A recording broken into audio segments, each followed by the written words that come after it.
안녕하세요. 저는 외동아들 결혼을 준비시키던 엄마입니다. 좋은 날일 줄로만 알았던 아들의 결혼이 쑥대밭으로 마무리되었던 사연을 들려드리고자 해요. 아들이든 딸이든 자식을 시집장가 보내는 건 꽤나 걱정도 되고 긴장도 되잖아요.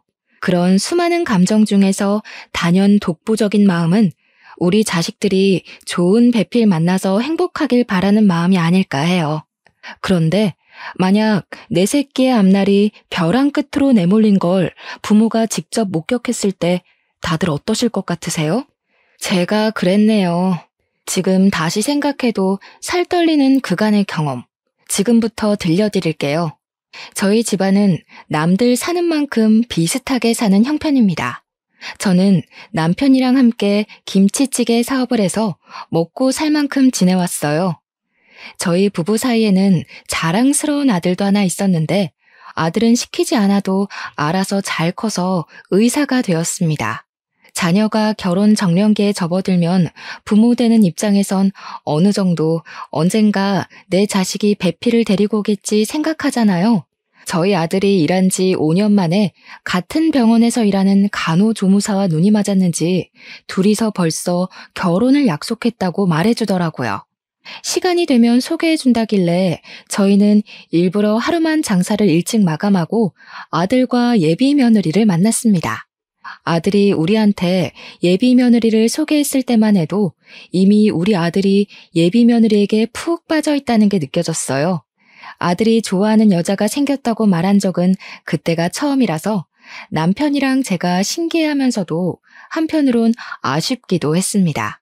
그래도 예비 며느리는 아들이 칭찬했던 것처럼 엄청 참하고 똑부러져 보였어요. 어른들이 좋아할 타입 같았고 일을 잘할 것처럼 보이기도 했죠. 게다가 대화를 하다 보니 집안 형편에 대해 좀 알게 되었는데 저희 집과 다르게 어마어마한 부자더라고요. 일단 예비 사돈네가 당시 30억짜리 아파트에 살고 있다고 했습니다. 그걸 듣자 예비 사돈 쪽에서 과연 우리 형편을 만족하실까 걱정이 되더라고요. 어쩌나? 우리는 아가씨네 집안처럼 그렇게 잘 살진 못하는데 아가씨 말 들어보니까 부모님이 꽤 부자인 것 같네요. 우리가 그쪽 형편에 맞게 혼수를 맞춰줄 수 있을지 모르겠어요. 부담 갖지 마세요, 어머님. 저희 부모님 정말 쿨하신 분이거든요. 그리고 제가 괜찮다고 하면 별도 따다 주실 분들이라 걱정 안 하셔도 돼요. 부담이 안 될 수가 있겠나요? 사랑은 둘이 하는 거라지만 결혼은 결국 집안 문제나 다름없는 거거든요. 집안 형편이 과하게 차이나면 분명 어딘가 문제가 생기기 마련이란 걸 보고 들은 게 많아서 걱정되었어요.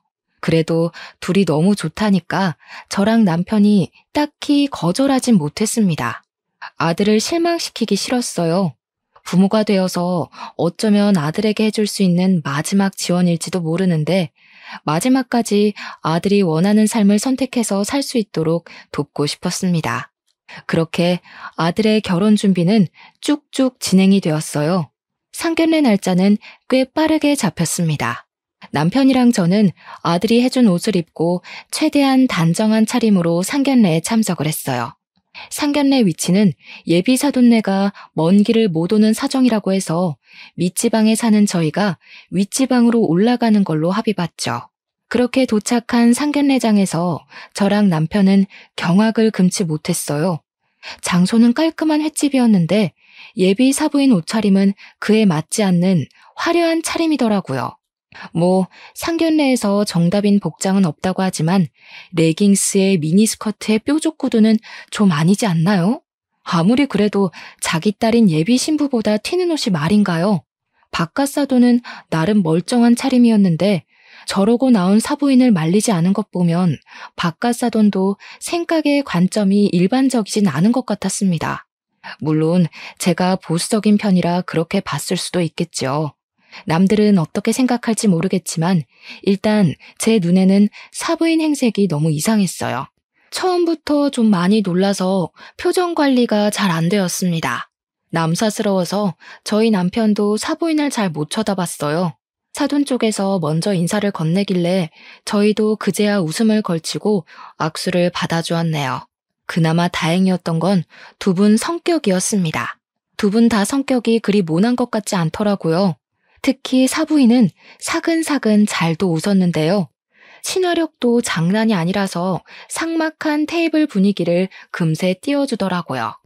우리 사위들 총각이 인물이 참 좋더라고요. 누굴 닮았나 했더니 바깥사돈이랑 정말 판박이네요. 제가 관상을 좀 잘 봐요. 바깥사돈 보니까 젊은 시절에 여자 꽤나 울리셨겠는데요. 정말 사부인 같은 여자 아니면 바깥사돈 인물 감당할 여자 없겠어요. 아, 칭찬 감사합니다. 근데 제가 젊을 때는 그리 인물이 좋았던 편이 아니라서 오히려 아내 마음 얻는 게 어려웠었어요. 아내가 정말 인기 많았거든요. 남편은 사부인의 과하면서 가벼운 칭찬에 몸둘 바를 몰라 했습니다. 사부인 때문에 초면인데도 우리 사이의 분위기가 어색하진 않았어요. 하지만 시간이 갈수록 사부인 화법 때문에 희한하게 불쾌감이 생기더라고요. 저희가 이렇게 평범한 분들 만나는 건 오랜만이라서 그런지 마음도 굉장히 편하네요. 무슨 모임만 가면 정치인, 변호사, 검사 이런 사람들만 만나니까 늘 어깨가 경직되거든요. 근데 오늘은 완전 휴가 받은 기분이에요. 사부인은 대화 내내 약간 이런 식으로 얘기를 했습니다. 뭔가 우리 집안의 형편을 빙빙 둘러서 까는 느낌이라고 할까요? 그렇다고 저만 갖고 있는 의심 때문에 얼굴에 티를 낼 순 없었어요. 게다가 다들 사부인의 행실에 하하 웃기만 하니까 제가 더 나서서 주의를 줄 수도 없는 입장이었죠. 아무튼 상견례에서 대화를 하다 보면 당연히 혼수랑 예단비 얘기 나오지 않습니까? 저희도 당연한 순리를 거치려고 제가 한마디 먼저 언급을 했는데요. 제 말을 끊고 사부인이 먼저 흔쾌한 제안을 하더라고요. 그러지 말고 형편이 안 되신다고 들었는데 너무 무리하지 마셔요. 애들 결혼시키다가 허리끈 터지면 안 되잖아요. 그쪽 아들 몸만 보내주세요. 그럼 우리가 집이랑 예단 다 해결할게요. 네? 아니요, 그럴 수가 있나요. 그래도 결혼은 같이 하는 건데 어떻게 사돈 쪽에서만 부담을 하겠습니까? 저희도 아들 혼수해줄 돈은 있어요. 그래요? 이런 부분은 솔직하셔야 되는데 괜히 기죽기 싫어서 나섰다가 생계가 위험해질 수 있다고요.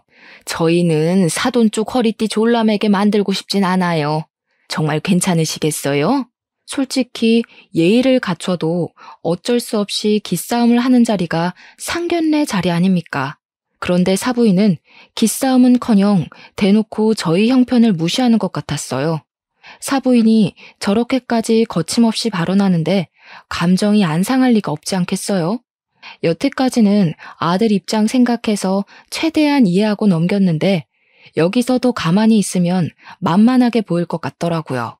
그래서 제가 한마디 하려고 했더니 남편이 나서서 먼저 입을 열었습니다. 바깥사돈이야말로 일 은퇴하셔서 쉬고 있다고 들었는데요. 저희는 허리 꼬부라질 때까지 돈 벌 수 있는데 사돈들은 지금부터라도 아끼셔야 하는 거 아닙니까? 돈 있다고 해서 그거 믿고 아낄 생각 못하다간 가랑이 찢어질 수도 있을 텐데요. 이때 저 살짝 놀랐습니다. 남편이 누굴 조롱하는 것도 처음 들어봤지만 아무리 우리가 아둥바둥 돈 벌고 산다고 하더라도 부잣집 사돈에게 못 비빌 형편인데 남편이 당당하게 그런 소리를 해서 당황했어요. 저희 남편이 사태분간 못하고 말을 막 하는 사람은 아니거든요. 아니나 다를까 제 남편 도발에 사부인이 먼저 빵 터지고 바깥 사돈도 웃음을 풋 흘리더라고요. 아, 예. 제가 은퇴하기는 했죠. 걱정해 주셔서 감사하지만 사돈께서 걱정해 주실 정도는 아니네요. 이미 노후가 보장되어 있는지라. 사돈들 재밌으시다. 저희들 꽤나 쿵짝이 잘 맞을 것 같은데. 안 그래요? 저는 사위도 마음에 들고 사돈들도 너무 마음에 들어요. 사돈들께서도 저희 딸이랑 저희 좋아해 주셨으면 좋겠네요. 제 개인적인 생각이지만 상견례 내내 저희는 사돈네 즐거우라고 초청된 광대가 된 기분이었어요. 그렇게 이상한 기싸움만 주고받다가 얼렁뚱땅 상견례가 마무리되어 버렸습니다. 다시 지방으로 돌아가는 길이었는데 너무 기가 빨려서 잠만 잤네요. 나중에 예비 며느리한테 따로 전화가 왔는데 자기 부모님이 거침없이 말한 걸 대신 사과하더라고요. 죄송해요, 어머님. 아버님도 기분 많이 상하셨죠? 저희 부모님이 원래 필터링 없이 말씀하셔서 오해들 많이 하세요. 근데 진짜 절대 나쁜 뜻은 없었어요. 역시 제 기분 탓만은 아니었는지 예비 며느리도 사돈네 말투가 공격적이었단 걸 알았나 봅니다. 그래도 예비 며느리가 알고 사과하는 게 어딥니까? 또 사돈네가 직접적으로 싸움을 걸어온 건 아니라서 저는 예비 며느리 마음을 생각해 괜찮다고 하고 넘겼어요. 그런데 상견례가 끝나고 며칠 뒤 예상치 못한 문제가 발생해 버렸어요. 사부인이 갑자기 우리 식당 찾아와 웬 봉투 건네더라고요. 연락 없이 먼 길을 찾아온 것도 당황스러운데 인사 한마디 덜렁하고는 설명도 없이 봉투를 주길래 얼떨떨했어요.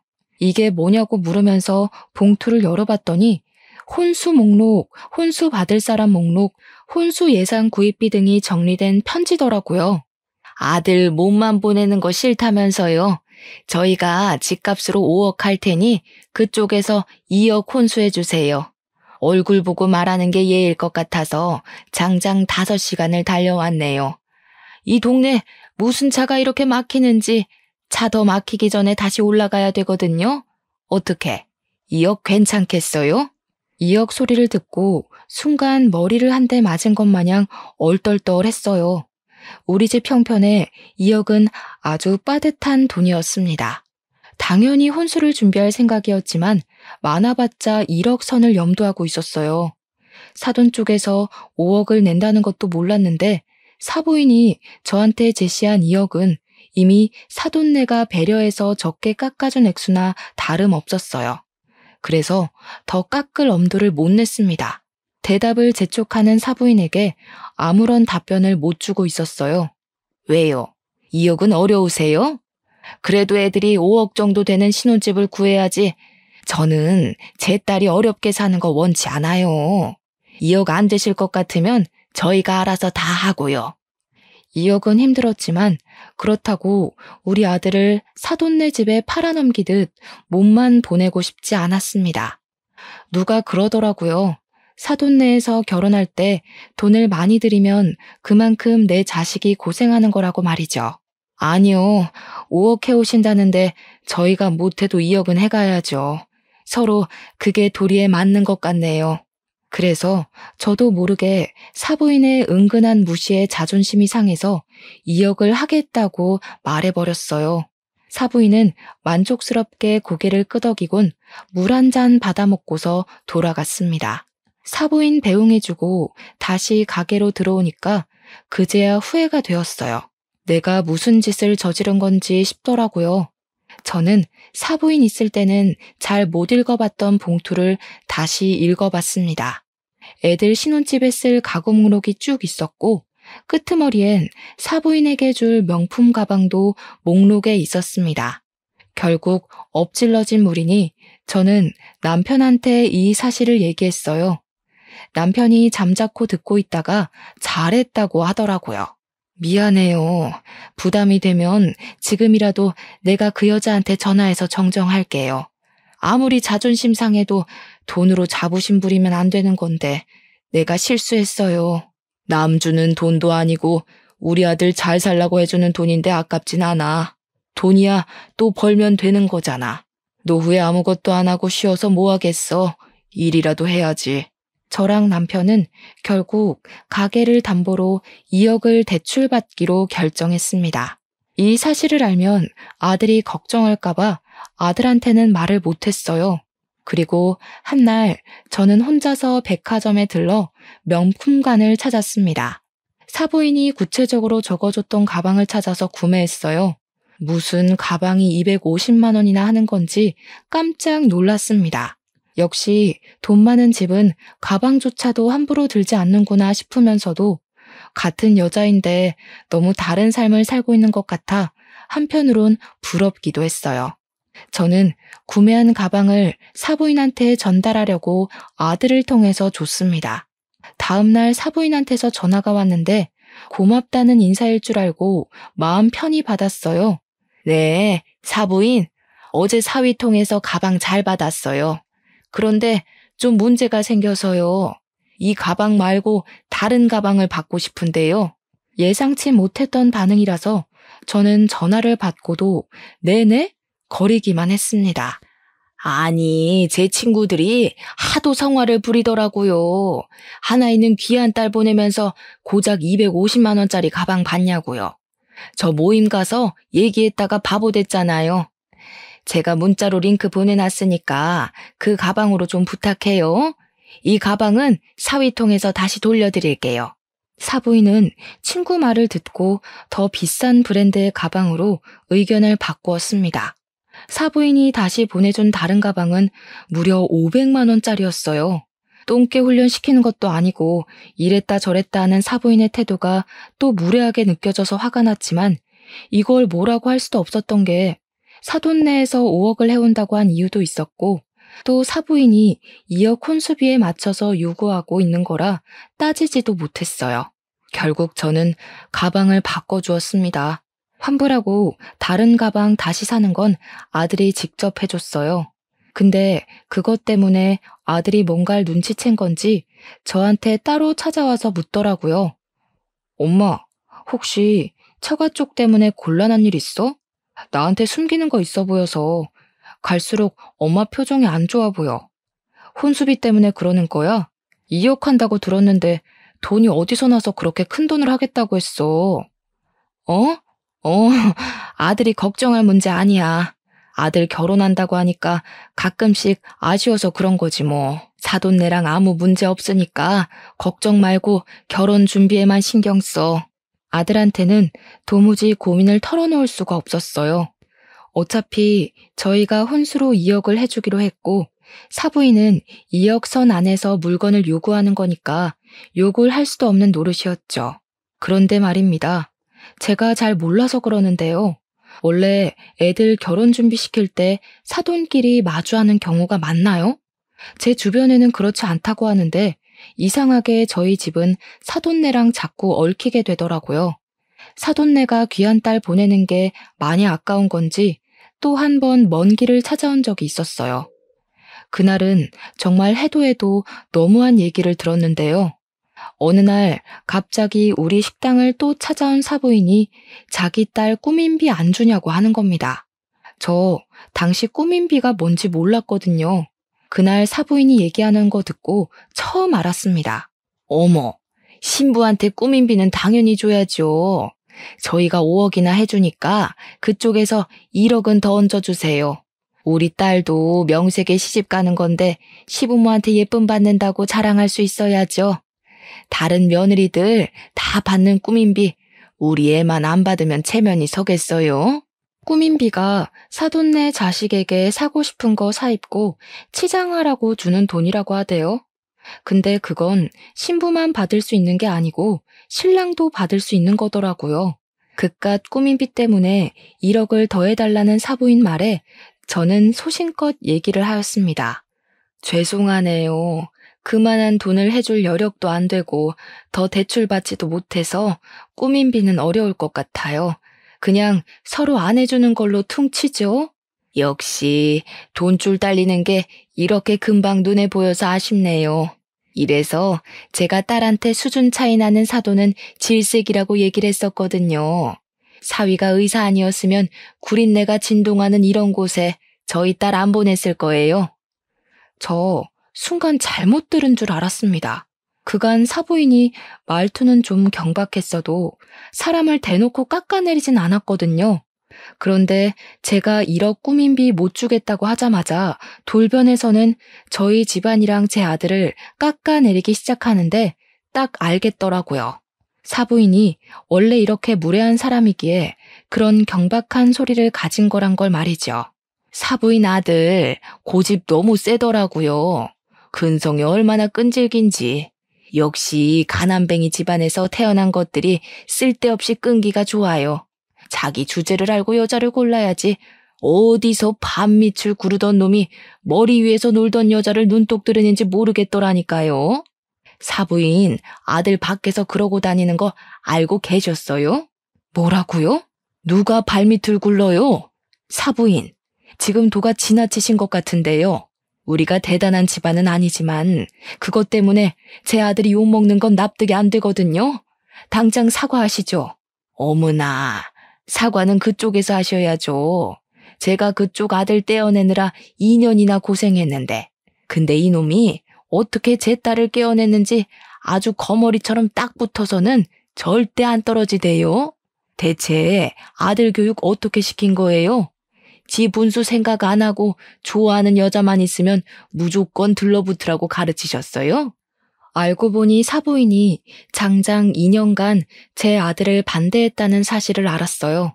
사부인은 그간 제 아들에게 문자로 여러 번 예비 며느리를 만나지 말라고 모욕을 준 듯 했습니다.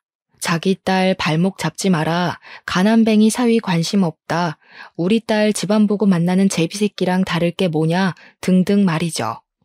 그걸 굳이 제 앞에서 다시 읊어주는 사부인 덕분에 제 아들이 사부인에게 어떤 취급을 당해왔는지 모조리 알 수 있었습니다. 그럼에도 아들이랑 예비 며느리가 서로 너무 좋아해서 버티고 버텼던 것 같았어요. 게다가 아들은 저랑 남편이 상처받을까봐 일부러 말하지 않은 것 같았고요. 다른 건 다 참겠는데 사부인이 제 아들에게 끔찍한 모욕을 줬다는 사실은 참을 수가 없었습니다. 더 이상 눈에 뵈는 것 없이 화가 났던 저는 손님이 먹다 남긴 김치찌개를 가져와 사부인 머리 위로 부어버렸습니다. 사부인이 비명을 악 지르자 남편이 튀어나왔고 타이밍 좋게 아들이랑 예비 며느리까지 등장했어요. 아들이랑 예비 며느리는 그날 우리 집에서 저녁을 먹기로 했기에 일찍 들린 거였어요. 네 새끼가 그렇게 아까우면 죽을 때까지 끼고 살 것이지. 뭐하러 풀어놨어? 나도 당신 같은 장모한테 내 아들 못 보내. 시궁창도 적당히 시궁창이던가. 어디 술집 여자 같은 년이 감히 내 아들을 흉봐? 뭐? 술집 여자? 이 옆에 내가 돌았나 봐. 지금 이게 얼마짜리 옷인지 알아요? 내가 여기까지 오느라 숍도 둘렀는데 아이씨, 김치구린내 다 배웠잖아. 그래, 말 한번 잘했다. 우리 집에서 구린내가 난다고? 당신이 입 열 때마다 철철 흐르는 촌티보단 음식에서 나는 구린내가 100배 나. 어디 싸구려 주둥이랑 2만 원짜리 김치찌개를 비교해? 다 늙은 사람이 아직도 젊은 줄 알고 그딴 차림으로 다니는 거 진짜 볼썽사납거든? 실제 사부인은 상견례뿐만 아니라 제 앞에 나타날 때마다 미니스커트 차림이었어요. 복장만으로도 그 사람의 인품이 드러날 때가 있는데 여태 제가 봤던 사부인의 모습은 전부 술집 여자 같은 분위기더라고요. 부자든 말든 천박해 보이는 거랑은 다른 문제라 생각했어요. 천박한 년 입에서 내 아들이 나쁘게 언급되는데 부모로서 화 안 나겠습니까? 당장 꺼져. 다시는 내 가게에 발 들이지 마. 네가 수중에 몇 억을 갖고 있든 당신은 이 가게 들어올 자격 없어. 제가 이성을 잃고 다른 반찬들까지 사부인들한테 던지기 시작하자 남편이랑 아들이 저를 급히 말렸어요.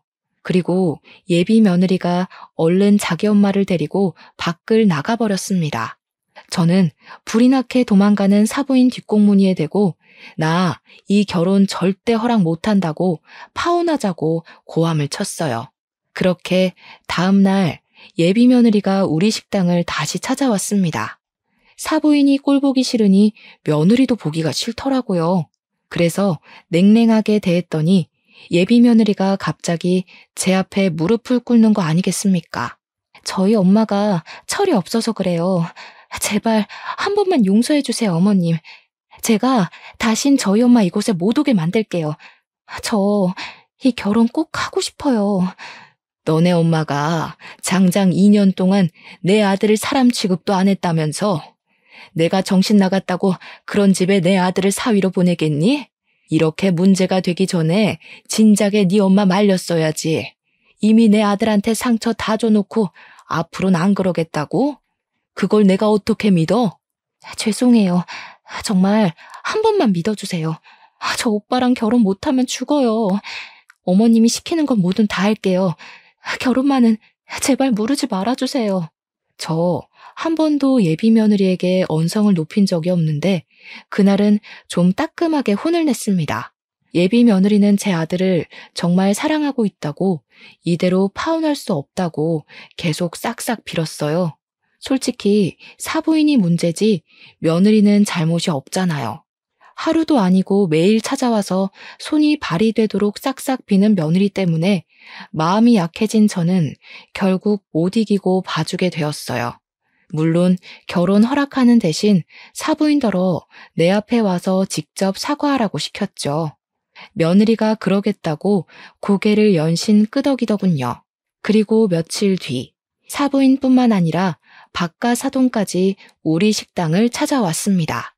예비 며느리랑 아들까지도 퇴근하고 김치찌개 집으로 모였어요. 저랑 남편은 식당을 일찍 마감하고 다 같이 식사하는 시간을 가졌죠. 가벼운 안부 인사를 나누는데 어째 상견례 때보다 더 어색했습니다. 가족들이 저랑 사부인의 눈치를 많이 봤어요.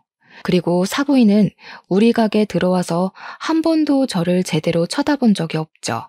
식구들한테 한 소리 듣기라도 했는지 늘 기세등등한 모습도 없었고 복장도 꼴불견 같던 미니스커트가 아닌 얌전한 롱스커트였어요. 이렇게 대면대면 하려고 마련한 자리 아닌 줄 아니까 제가 먼저 사돈네 오는 길 피곤하지 않았냐고 물었습니다. 그 순간을 기점으로 식구들이 한두 마디씩 던졌어요. 주로 애들이 적막한 분위기 풀어주려고 적극적인 태도를 보이곤 했습니다. 그렇게 심심찮은 대화를 나눈 뒤 다들 숟가락을 들었어요. 그런데 식사를 하는 동안 예비 며느리가 사부인에게 사과하라며 손가락으로 은근히 재촉을 하더라고요. 사부인은 꼼짝도 안 하고 있다가 결국 바깥 사돈의 눈초리까지 한번 받고서 사과했습니다. 미안합니다, 사부인. 제가 생각이 짧아서 실언을 했어요. 정말 미안해요. 우리 문제 때문에 애들 앞날을 방해할 순 없잖아요. 그건 같은 부모로서 이해할 거라고 생각해요. 다신 제가 실언하는 일 없을 거예요. 한 번만 너그럽게 봐주세요. 사부인은 식사 자리에서 진심으로 고개를 숙였습니다. 남편은 제가 원하는 대로 하길 바랬고 저는 사부인의 표정까지 꼼꼼히 살핀 후에 그 용서를 받아줬어요. 저도 감정에 앞서서 몹쓸 짓을 해버렸네요. 옷 다 버렸을 텐데 혹시 세탁비 필요하면 드릴게요. 아니에요. 세탁비는 무슨... 제가 기만한 행동을 한 건데요. 집에 가서 곰곰이 생각해보니 사부인께서 당연히 기분 나쁠 만했더라고요. 아무리 그래도 부모 앞에서 자식 흉은 보는 게 아닌데 죄송해요. 다행히 밥을 다 먹을 때쯤엔 저희 식구들 얼굴에 아주 살짝이라도 웃음이 걸릴 수 있었어요. 그리고 사부인은 김치찌개를 다 먹고 정리하는 것까지 손수 도와줬습니다. 그래서 어떻게 저떻게 잘 풀어서 헤어질 수 있었죠. 덕분에 애들 파혼 고비는 넘어갔네요. 그러나 결국 이 결혼은 안 되고 말 운명이었나 봅니다. 사부인과 저의 문제만 해결되면 애들이 결혼하는데 아무런 문제가 없다고 생각했던 게 오산이었어요. 결혼식 당일이었습니다. 신부 측 하객에 넥타이 부대가 엄청나게 쏟아져 들어오는 듯 채워졌어요. 다 바깥 사돈이 직장 은퇴하기 전 인맥이라 하대요. 바깥 사돈은 은퇴를 했는데도 지인이 어마어마하더라고요. 근데 저희는 사업을 하는 사람치곤 상대적으로 하객이 적었어요. 그 모습 때문에 오히려 일을 하고 있는 남편이 바깥 사돈한테 살짝 기가 죽은 듯 했습니다. 잘 사는 집안인데 저 정도 인맥은 당연한 거죠. 너무 속상해하지 마요. 우리도 좌석은 다 찾는걸요. 괜히 아들한테 미안해서 그러지. 나도 직장을 다닐 걸 그랬나 봐. 끝까지 아들한테 든든한 아빠가 돼주고 싶었는데 좀 아쉽네. 남편은 한참 인사 오는 신부 측을 힐끔 보더니 끝내 자리를 지키지 못하고 잠깐 화장실 다녀온다며 자리를 비웠습니다. 아들도 남편의 처진 어깨를 보곤 괜히 마음에 걸려서 걱정했지만 하객들 때문에 인사한다고 자리를 뜨진 못했어요. 그렇게 한 10분 지났을 겁니다. 아들이 신부 한번 보고 오겠다고 자리를 떴고 저는 혼주석을 안내받아 그곳에 가서 앉았어요. 그런데 저 말고는 혼주석이 전부 공석이더라고요. 아직 시간이 좀 남았으니 그렇겠지 생각했는데 시간이 촉박해져 와도 혼주석엔 여전히 저만 있었습니다. 무슨 일이 있나 싶어서 직원들에게 물어보려고 손짓을 하는데 직원들이 갑자기 분주하게 움직이면서 어디론가 뛰어가는 겁니다. 그리고 금세 산만해진 하객 측에서는 싸운다! 라고 웅성대는 소리가 나기 시작했어요. 싸운다는 말에 놀라서 저도 뛰어나갔습니다. 신부 대기실 앞이 엄청 복잡하더라고요. 저는 그런 인파를 뚫고 들어갔다가 충격적인 장면을 보았어요. 제 아들은 울고 있었고 아들 앞으로 사돈들과 며느리까지 무릎을 꿇고 앉아서 빌고 있는 거 아니겠어요? 남편은 어딜 간 건지 보이지 않았습니다. 그 장면을 보고 안 놀랄 사람 어디 있겠습니까? 정말 깜짝 놀라서 급히 아들 곁으로 갔더니 사부인이 아들 다리를 붙잡으며 살려달라고 하는 걸 들었어요. 제가 나타나자 사부인이 갑자기 제 다리를 잡으며 넙죽 엎드리더라고요. 사부인, 다 우리 잘못이니까 제발 이 결혼은 취소하지 말아줘요. 저희가 다 잘못했어요.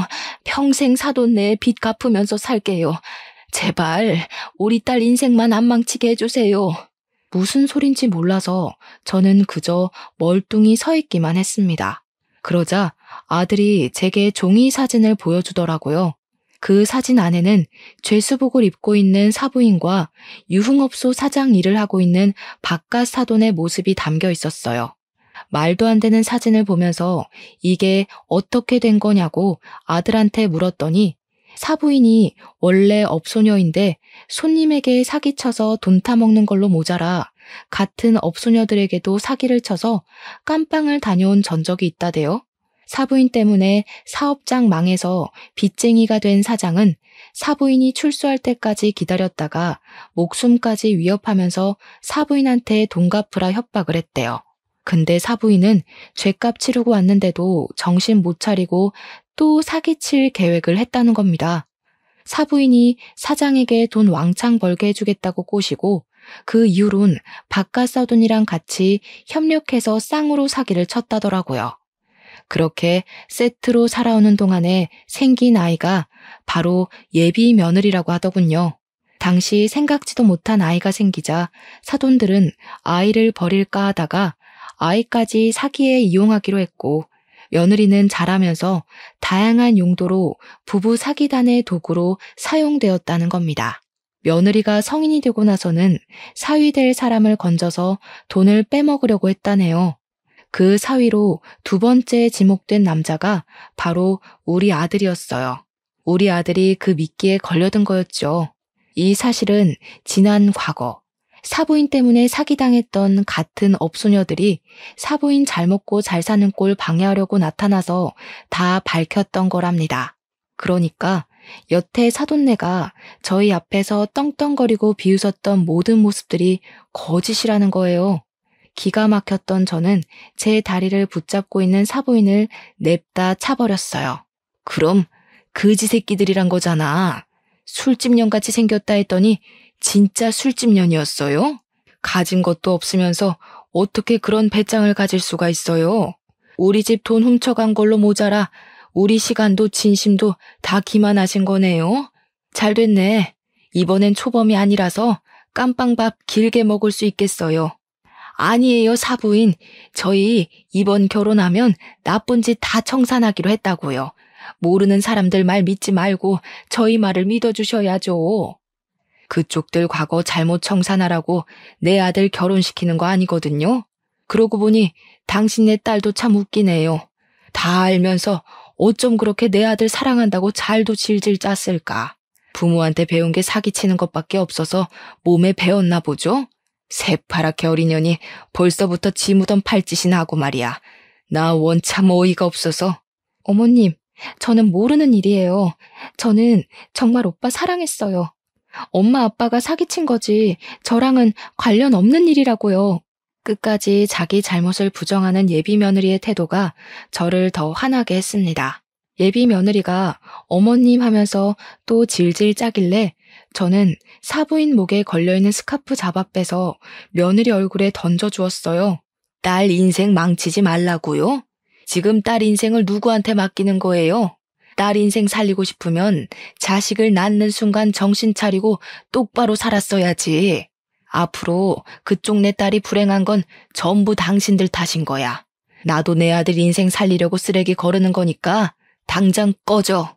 사돈들은 이 상황을 돌이킬 수 있을 거라 생각을 하는 건지 계속해서 사과만 했습니다. 이렇게 소란스러운 와중에도 남편은 어디 간 건지 도통 모습을 안 드러냈어요. 저라도 아들을 지키고자 아들을 데리고 신부 대기실을 나왔습니다. 그러자 남편이 경찰과 함께 엘리베이터에서 내리더라고요. 저희 뒤따라 나온 사돈들에게 삿대질을 하면서 경찰더러 저 사기꾼들 잡아달라고 부탁하고 있었어요. 내가 진짜 설마 했다. 그런데 하객 고용으로 인맥 속인 걸로 모자라 집까지 사기를 쳤어? 경찰 선생님, 저놈들 저거 한두 번 해본 솜씨 아닐 거예요. 당장 저 사기꾼들 잡아가 주세요.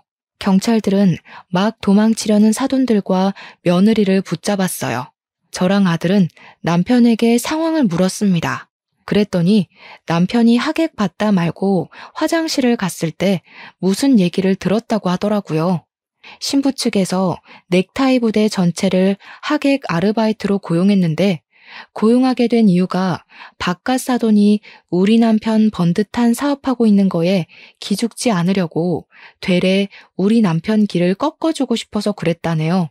그 사담을 듣고 바깥 사돈의 신원이 의심스러웠던 남편은 아는 지인 부동산에 개인적으로 전화해서 사돈이 산다는 아파트 주인이 누군지 알려달라고 부탁했다 했습니다. 아파트를 바로 알아본 것은 사돈들이 뭐만 하면 아파트 자랑을 그렇게 했었거든요. 그 아파트가 워낙 유명해서 사돈네 동네에선 그 아파트 이름 대면 부자라는 게 증명이 되는 셈이라더라고요. 그래서 남편이 가장 먼저 부동산을 알아봤던 겁니다.